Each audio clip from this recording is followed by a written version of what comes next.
সকালবেলা ঘুম থেকে উঠে মুখ টুক ধুয়ে আমি যদি এখন এই মেথির জলটা না খাই তখন কিন্তু একদম ভালো লাগে না। আর খেয়ে না অনেকটা ভালোই হয়েছে। অ্যাসিডিটি কম থাকে ওইটাই, এমনটা কিছু নয়, অ্যাসিডিটির জন্য একটু ভালো। যাদের যাদের অ্যাসিডিটি প্রবলেম ওরা কিন্তু এই এটা খেতে পারো। তো আমি সবসময় না মানে গ্যাস ওভেনটা তো রাত্রেবেলা মুছেই রাখি, বা যদি রাত্রেবেলা মুছা না হয় তাহলে সকালবেলা উঠে একটু মুছে নিই, একটু প্রণাম করে সবসময় ধরাই। সবসময় এটা ধরাতেও হয় সকালবেলা। আর বাসি উনান তো কোনো মতেই ধরাবো না, যাই হোক না কেন। তো এই যে এখন আর কি বসিয়ে দিলাম, দুধটা আর কি বসিয়ে দিলাম। মামামে যেহেতু স্কুল নেই তো তার জন্য একটু তো সব কাজের একটু লেট হচ্ছে, নাহলে তো এত সময় আমার মাম্মাম স্কুলে চলে যায়। 9:30 পৌনে 10টা তো অলরেডি বাজছে। তো যাই হোক, মেয়েকে তো আর এখন কয়েকদিন থেকে বেশি একটা ভাতও দিচ্ছি না, স্কুল যাবে যখন আবার খাবেও, একটু না রুটিনটা চেঞ্জ করতে হয়। এক শিডিউলে চললে না বাচ্চাদেরও দেখবেন বোরিং লাগে। তো এই যে সকালবেলা ব্রেড বাটার করে নিচ্ছে, আমি খাবো, মামাম খাবে, দিদাকে দেবো। তো এই যে সকালে ব্রেকফাস্ট করে নিচ্ছি, অনেকটা লেট করে উঠেছি, এখন বাজে 10:30। তো স্নান দান তো শেষ, ঘরদোর সব পরিষ্কার করা হয়ে গেছে। এখন ব্রেড খাবো আর চা খেয়ে তারপরে বই করবো। আজকে রান্না করবো কি তোমাদের সাথে পরে শেয়ার করবো। এখন চাটা বানাবো, দুধ গরম অলরেডি হয়েই গেছে। আমরা তো জ্বালা না।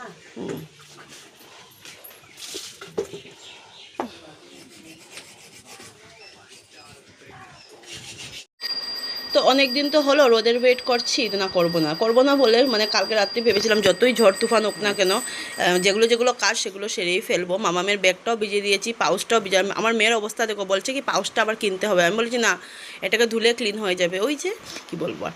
তো যাই হোক না কেন, এটা মানে র্যাকটাকে আর কি যেমন কিচেনে আর কি আমি সব ডিবা ডাবা কোটা কুটিগুলি রাখি। আর ভাবছি জানো তো কোটা কুটিগুলিকে চেঞ্জ করবো। অনেক বছর তো হলো, শিলং থাকতে বড়ের জন্য চেঞ্জ করতে পারতাম না, অনেকটা বকা দিত, কিছু কিনার হলে শুধু বকা দিতে থাকে। বলবে কী দরকার এক্সট্রা পয়সা খরচা করে, সবের বোর্ডেরই বলে, আমার বোধ হয় না, সবের বোর্ডেরই বোধ একই সিস্টেম, তাই না? তাই যে এখন এগুলো করছে। আর বাবা ঘরে না থাকলে না কোনো কাজ বাজেরও ভালো লাগে না, বাবা সবসময় কথাও বলতে থাকে।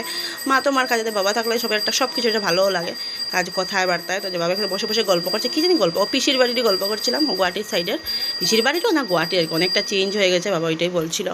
সব জায়গায় দেখবে সময় সময় চেঞ্জ হয়, তো তার জন্য। আর আমাদের তো গুয়াহাটি বাবার একটু আসা যাওয়া একটু বেশি, যেহেতু দু পিসি থাকে স্বাভাবিক। আমরাও ছোটো সময় অনেক আসা যাওয়া করেছি, কলকাতা বলো, বাইরের দেশ অনেক ঘুরেছি, অনেক। এখন এতটা ঘোরার ইন্টারেস্টও নেই।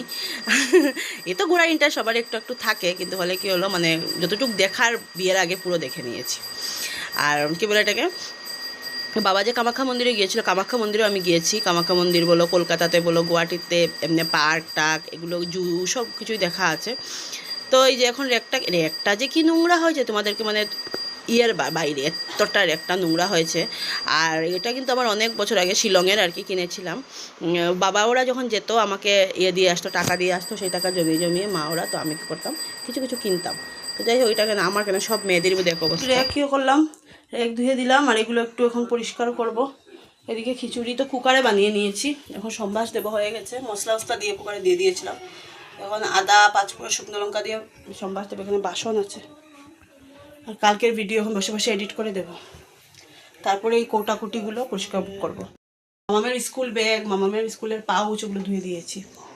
আর কি বলে এটাকে, একটা তো ধুয়ে দিয়েছি, একটা অলমোস্ট শুকিয়ে গেছে, অল্প শুকানোর বাকি আছে। কারণ আমার তো এখনই টাইম এই ইয়ের মধ্যে। আর এটা কি হয়, এটা আমার এক্সট্রা করে ক্লিন করতে হয় না। এটা আমি কি করি মানে সব রান্নার কাজের সাথে সাথে একটা একটা করে মুছে নিই, এটা বেশি নোংরা হয় না আমার, তার জন্য মানে একদমভাবে রেখে দিই না। আর যেহেতু আমি জল সাথে কোনো জিনিসই উঠাই না, একটা ঝুড়ির, জানো তো তোমরা, আমি ঝুড়ির মধ্যে রাখি তারপরে উঠাই। জল সাথে উঠালে না, জলে একদম সাথে সাথে উঠালে কিন্তু প্রবলেম হয়, সাথে সাথে তো কেউই উঠায় না। যাই হোক, করবো কালকের ভিডিওটাকে এডিট করি। তারপর খিচুড়ি হয়ে গেছে, খিচুড়ির মধ্যে সবজি দিয়ে দিয়েছিলাম, বাঁধাকপি, কোয়াশ আলু, আর পটল ভাজা করবো।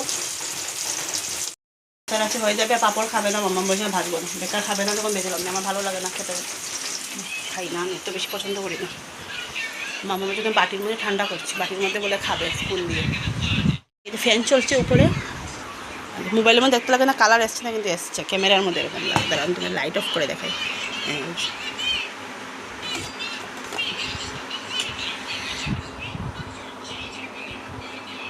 ঠান্ডা হয়নি, মেয়ে খাবে না। আমার মাম্মা আর মামামের বাবা কোনো সময় কোনো খাওয়া খেয়ে বলবে না যে টেস্ট হয়েছে, বলবে হ্যাঁ খেয়েছি, ওদের খাওয়া দেখি কিন্তু আমি মুখ ফুটে বলবে না বাবা।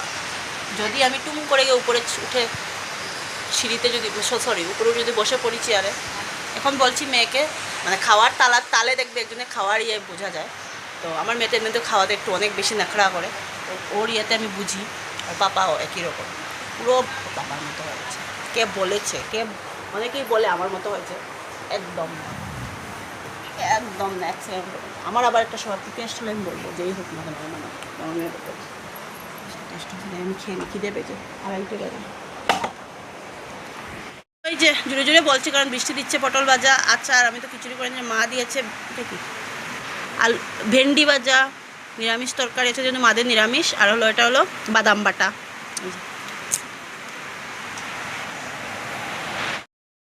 বাসন টাসন মেজে অল্প একটু বসলাম, 3:15 বাজে। আর মামাকে বললাম একটু ফ্যানটা চালা, আর আমি একটু সময় করি, রেস্ট করি, তারপরে বলবো তোকে বন্ধ করে দিই। এতটা না লাগছে না, একটু ঠান্ডা ঠান্ডা, গরমটা একদম কমে গেছে কিন্তু বৃষ্টির জন্য। এখন জানি না, অল্প পরে মামা বন্ধ করে দেবে। মামা আজকে স্নান করেছে, আমি তো স্নান করেছি, মামাও স্নান করেছে। বৃষ্টি বৃষ্টি ওয়েদার বলে ওই একটু গরম জল করে করিয়েছি, ঠান্ডা জল দিইনি, কারণ আমার মেয়ে সহ্য করতে পারে না। যখন কড়া রৌদ্র পড়ে না, তখন রোদের গরম জল দিয়ে দিয়ে দিই। যখন রৌদ্র পড়ে না, কী করবো এখন বলো। এত বছরে শিলংয়ের একটা অভ্যেস, সেটা তো সাথে নিতে অনেক টাইম না। আমার দিদা 13 বছর রানিং চলছে, দিদা চলে এসছে না, 13 বছর চলছে না, 12 বছর, হ্যাঁ 12 বছর কমপ্লিট হয়নি, 13 বছর না, 12 বছর এখনো কমপ্লিট হয়নি, ধরো 11 7 কথা বলতে পারি, ওরকমই হবে। এখন পর্যন্ত দিদার মানে ওই দিকের হাওয়া, এদিকের হাওয়া, সারাটা বছর সর্দি থাকে, ঠান্ডা জল ইউজ করতে পারে না, কি বলবো আর, এরকম অবস্থা। তো যাই হোক, জায়গাটা যেখানে মানে যাদের যেটায় থাকা, আমার মামাও ছোটোর থেকে বড়ো, জন্মটা তো শিলচর হয়, জানি ছোটোর থেকে বড়ো, তো ওখানে ছোটোর থেকে তো অনেকটাই বড়ো হয়ে গেল, প্রায় 10 বছর পর্যন্ত, তো কম না না। তো যাই হোক, আর আমারও 12 বছর, সব জায়গার একটা অভ্যেস, 12 বছর মানে এক যুগ, তাই না? তো সব জায়গার হাওয়া লাগতে সময় লাগে, কিন্তু কী বলবো আর। তো একটু রেস্ট করি, আবার দেখা হচ্ছে সন্ধ্যার সময়। দুপুরবেলা তো ঘুমিয়েছিলাম, আর এখন বাজে 7টা, 6টার দিকে করে চা বানিয়েছি, আমি কোনো খাইনি, মামা দুধ মানে দুধ খেয়েছে, শনি পুজো হয়েছে। এখন বলছি তুই ইয়েটা গুছা, টেবিলটা গুছিয়ে পড়তে বসবি। আর এটা ধুয়ে দিয়েছি না, ফ্যানের নিচে রেখেছি, তবে মামার পাউচটাও দিয়ে দিয়েছিলাম, পাউচটাও ধুয়ে দিয়েছিলাম। বলছে কি আরেকটা কিনবে, পাউচ নষ্ট হয়ে যাবে, ধুয়ে দিই। ইয়ে করো, ঢুকা, সব ঠিক করো, এখন পড়তে বসাবো। সব নিয়ে অবস্থা।